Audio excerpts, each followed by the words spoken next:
Hey everybody, Jake here from Bearded Gear, and I'm ready to do my full review on this.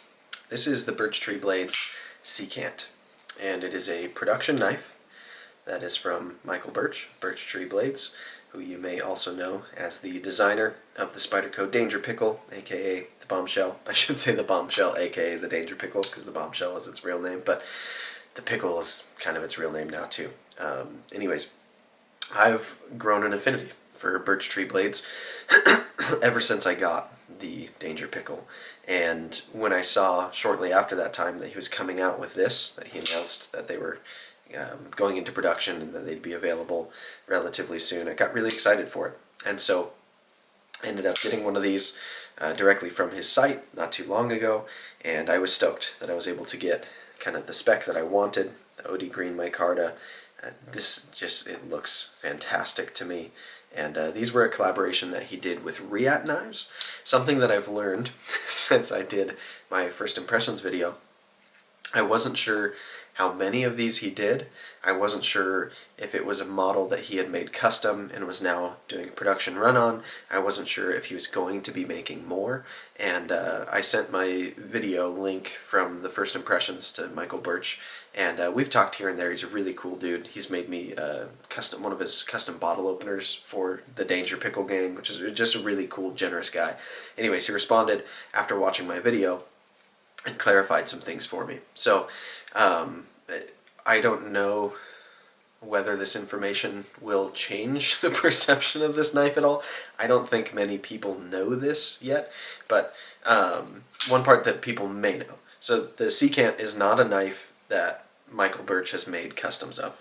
He designed this knife for this production run. So it's similar, sure, to some knives that he has made customs of, but this is a unique model that he designed just for this production run. So the only way to get a Secant is this version. There's no custom of it. There's nothing like that, right?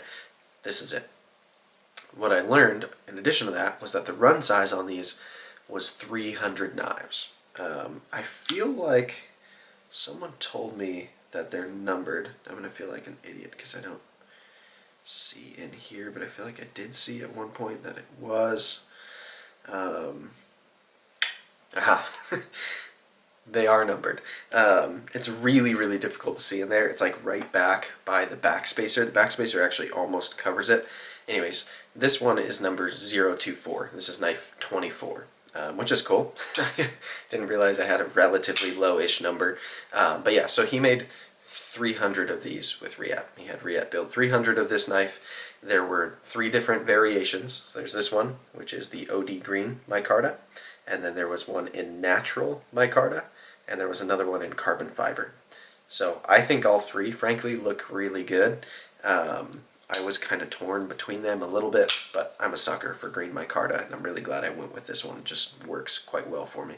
But yeah, so there were 300 made. I would assume it's about 100 of each. I didn't specify between handle materials what the breakdown was, but there were 300 made. Now, what I found really interesting is that, according to Michael Birch, the message he sent me, he will never make more of these. It's these 300, and that's it. Which, to me, makes me way more glad that I got one of these. Because as we're going to talk about, I love this knife. Truly, really enjoy this knife. And the fact that there's only 300 and he's never making any more kind of makes me think that once people catch on to that, they're probably going to stop going. Like I've seen them on the secondary for a little less than they retailed for. They're probably going to start going for quite a bit more than they retailed for, and they're going to become pretty scarce, because they are scarce. There's 300 of them ever, and it's a ridiculously cool knife, as we'll discuss. So I just thought that was important information to share. Only ever made the Secant in this run. This production run is the only Secant you can buy. It's a model he designed for this production run. There were only 300 of them total. They are numbered inside, unless they all say 024 for some reason inside. I imagine that's the number of the knife. And yeah, so if you want one of these, I would recommend, just personally, not saying I can predict what the market is going to do on these knives, But I would recommend, if you do want one of these, if you've been thinking about it, probably act sooner rather than later. What's crazy is everyone I know who's got one of these has said really positive things about it, has liked it quite a bit. And I think it just kind of flew under the radar a little bit. I don't think Michael Burch is like the most well-known maker out there, although a lot of people do know and respect him.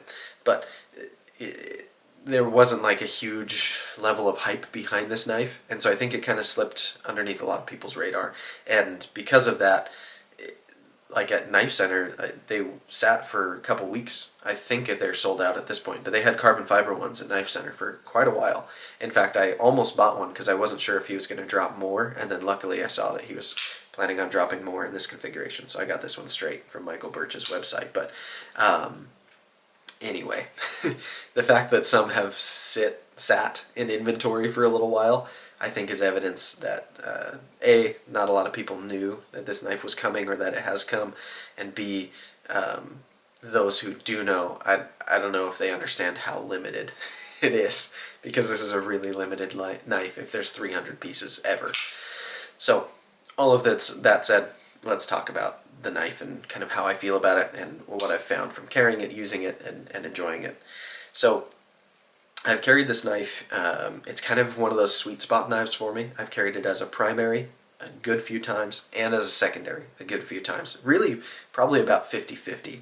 This is kind of a thick, heavy boy to be a secondary, but I carry the Danger Pickle as a secondary too.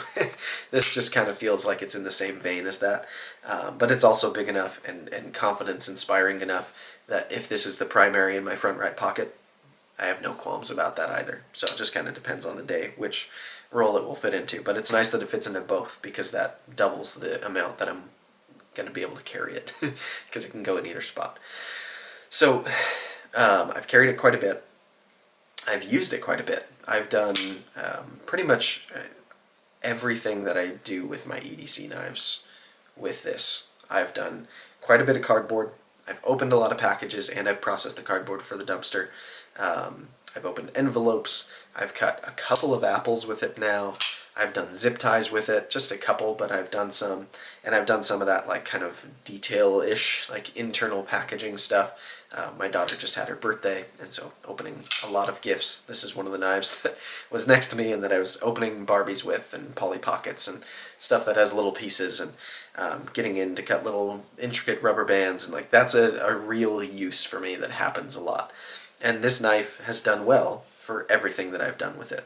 I've been impressed with it. So let's talk about ergos, action, carry, cutting, all my typical stuff, and keep in mind that that'll be based on the amount of use I've just expressed. So first, let's talk materials real quick, and then we'll go from there. So blade steel on this guy is M390. So we've got a hollow grind, crazy swedge, what Kevin from Left EDC calls the poon spoon, kind of a harpoon up here. This is a bolster lock, so you'll see we've got a bolster of titanium. We have a green micarta scale riding on top of that back here, and then on the lock side you'll see that green micarta scale covers part of what would be basically a frame lock, but because it's partially covered, that means it's a bolster lock. And we do have these little pivot collars as well, a neglected to mention on the show side. I believe they're brass. They look like brass to me. They might just be like bronze anodized titanium or something, but they look like brass. We have a milled titanium pocket clip and a titanium backspacer, and that's pretty much it for construction. There's no internal milling or anything like that, although the scales, the titanium liners, bolsters, whatever you want to call them, are relatively thin because the micarta is set on top of them. It's not like a super thick amount of titanium to be milling into anyways. But yeah, fairly simple in construction. It does run on bearings. We'll talk about action, but these bearings are really nice. And of course it's thumb studs only for deployment. So thumb stud knife, and let's hop right into ergos. So this knife, before I held it, I was a little worried because of this handle shape that it was going to be, that it wasn't going to fit my hand right.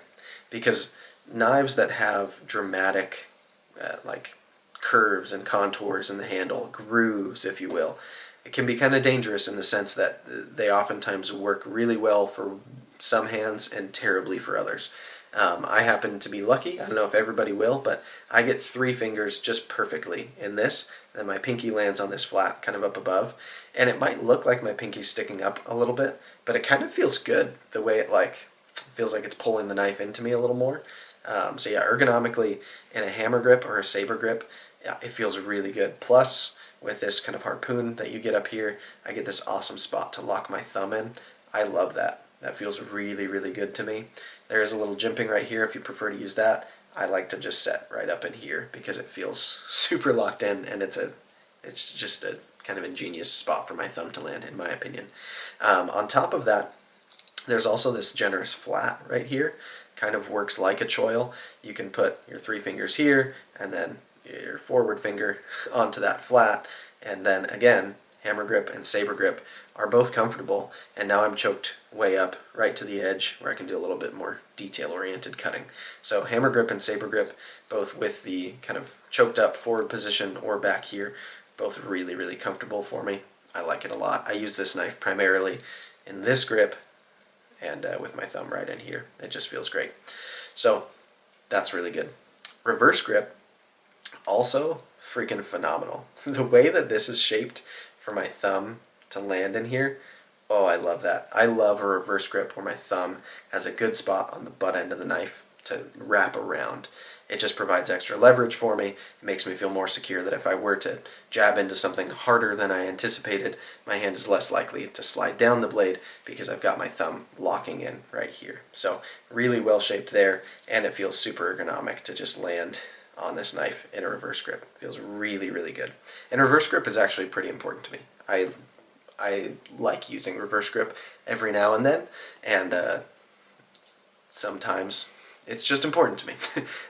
Reverse grip draw cut is not so great. It's not terrible. Like, you could, if you need to open a bag of dog food for some reason like this, or whatever it is, like if you need to make a cut like that, it'll work. It's not tearing up my hand in any way, but it's not fantastic. Forward grip draw cut, I didn't mention yet. That actually does feel quite good. I like the forward grip draw cut on here. It works, feels like it's just comfortable in hand that way. And what's surprising to me is that so many grips are comfortable on this knife when the handle is this dramatically shaped and contoured, and it has this crazy groove in it, and then a swell back here. And like, this is not a super simple neutral handle. So the fact that it fits my hand really well is nice. It fits my hand way better than I was worried it might before I had it in hand. So ergos are absolutely very good on this knife. Let's talk action next. So this is a thumb stud knife. I have stickers and shirts and all kinds of stuff that say holes are greater than studs because A, it's a hilarious joke, but B, I genuinely prefer holes to thumb studs for deploying knives. My favorite way to deploy knives is to middle finger flick them or spidey flick them. I'm going to do a video in the next couple of days showing how I spidey flick, because I'm starting to realize a lot of people don't have as easy of a time with it as I do, and so maybe I'll give some pointers on that. But anyway, the good thing, as you just saw, is with these thumb studs, I can middle finger flick this knife super easily, reliably, and it's very fun. I can also thumb flick it. Again, super easy, very reliable. This thumb stud action is one of my favorites, genuinely, of all the thumb stud knives that I've ever felt. Riat has an incredible ability to dial in a detent and make an action feel really good. Their bearings are fantastic. This knife has zero play in any direction. It is rock solid. And yet, when you're past the detent, it's super drop shutty and it flies open. And it's so reliable and predictable, and it feels so good. I mean, sorry, that was bad because I'm trying to do it for the camera to focus, but get past the detent and it just drops shut. It's like a nice controlled fall. It feels very good. Nothing is loose. It's dialed. This is a good action. In fact, it's a great action. This is one of my favorite thumb stud knives I've not only ever owned, but ever handled. To deploy, to play with, it's super fun. The thumb studs themselves, I find, give me great purchase. They're positioned well. It just works really well, and it's fun. So, action is, yeah, with flying colors. It's great. Next, let's talk about carry. So I wouldn't say that this is a weak point of the knife, but it's one of the ways that the knife isn't my favorite. Whereas ergos, I've already said, are fantastic. Action is fantastic. The carry is just, it's okay. There's no problem with carrying this knife. Genuinely, nothing about it bothers me. But I prefer deep carry. I prefer lightweight. I prefer slim. For knives that I consider most comfortable in pocket, those are things I look for. This knife has a titanium milled pocket clip, which leaves some knife sticking out of your pocket. Not an insane amount, but I'd prefer for none to be. That's my preference. The clip itself does have good retention. It's easy in and out of the pocket. Other than it not riding super deep, I think it's very good. In fact, I didn't even mention it in ergos because this clip doesn't bother me. In any orientation that I put my hand on this knife, the clip just feels like it's kind of part of the scale. It doesn't feel hot spotty or pokey or proddy in any way. It just feels really good. So the clip, all things considered, I think looks good, and it carries well for being a milled titanium clip. Milled titanium clips just aren't my preference. I'd rather have a loop over deep carry clip all the way to the butt end of the knife. If you watch my channel a lot, this will not be news to you. So yeah, the carry doesn't leave a ton sticking out of your pocket, but a little bit. This knife isn't thick. Like, there's certainly much thicker knives. This knife doesn't feel crazy overly thick. It doesn't feel thin either, though. I'd say it feels like a little bit on the thick side. Compared to the Danger Pickle, which just feels like really girthy for its size, I don't think this has quite the same sense of just feeling like needlessly thick, you know, and it's also not quite as like radiused as the Danger Pickle is. It still does have a little bit of contour to it just because of this, everything is shaped and rounded so well, but it's a little bit thick, it's not super lightweight, and it's not like, wow, this carries so well. But it carries fine. I don't mind putting this knife in my pocket. It's not a knife that bothers me to carry. It's just not like top of the charts comfortable and amazing, you know. And it's not trying to be. It's not trying to be a tiny, slim, lightweight, like bug out competitor. It is what it is. And so I think carry is totally fine. Like I said, I've carried it a lot. I haven't had any complaints with carrying it. So the last category is going to be cutting performance. Cutting performance on this guy, I've been really impressed with. So the blade shape is pretty unique when you really look at it. You've got a little bit of recurve down in here, which is, some people hate recurve. This is such a subtle recurve, I wouldn't be afraid of sharpening it even on flat stones. If I were to throw this on my KME, I wouldn't be afraid of it. So it's not a dramatic recurve. But then we've got this tanto up here, which is then matched to this swedge that comes down almost like a spear point tanto, if that makes any sense. I don't know, that's kind of the way I look at it. Then you get this harpoon up here, and then there's a flat with some jimping on it. And it's just kind of an interesting looking blade shape. It's definitely unique, but I've found it cuts really, really well. The grind itself is a hollow grind, and it's taken down nice and thin right behind the edge. It's, I don't know, I'm using finger calipers here. I would guess it's somewhere in the ballpark of 20 thousandths behind the edge, maybe 22, something like that. I doubt it's under 20, but this is a good kind of EDC thickness. It feels like maybe even slightly thinner than my PM2. I don't know, it's hard to say without putting a caliper on it. I probably shouldn't even guesstimate, but it feels nice and thin behind the edge to me, and as I've cut with it, I can confirm that, because it cuts quite well. I also like that this hollow grind is brought up fairly high, up the portion of the blade, like, what is that, I don't know, 70% of the blade, maybe 60, 65, but it's not a crazy deep hollow, it's relatively gradual, so you don't get this crazy, like, where it like swoops out and then gets crazy thick out of nowhere, and then you like, when you're passing through cardboard or something, you just feel it when knives are like a deep hollow. This is a nice, more gradual, easy hollow, and it slices well because of it. It's also not a compound grind or anything. A lot of hollow grinds with a tanto, you see compound grinds, because they'll do a hollow for this portion and they'll do a flat for the tanto tip or something like that. And I think that looks cool. I think it can be functional, but this knife I think cuts better because it's just a nice hollow grind all the way through. Feels great, works great. This tip is very pokey stabby. It's really good at making penetrations if you need to, and I've just found that this knife cuts well for just about everything I've done. It is a little bit thick for like cutting apples, but I've cut a couple of apples with it, and it's not terrible at it. It's just generally I find thinner knives with flat grinds to be best for things like cutting fruit, but I've cut apples and my daughter didn't complain that they were cut with this. Like, totally works. So cutting is really good. I think it's also a good blade length for most people. I think this is between 3 and 3.5. Yeah, somewhere right in there. And it's just a nice EDC size. Like, this knife doesn't feel bigger or smaller than it needs to be.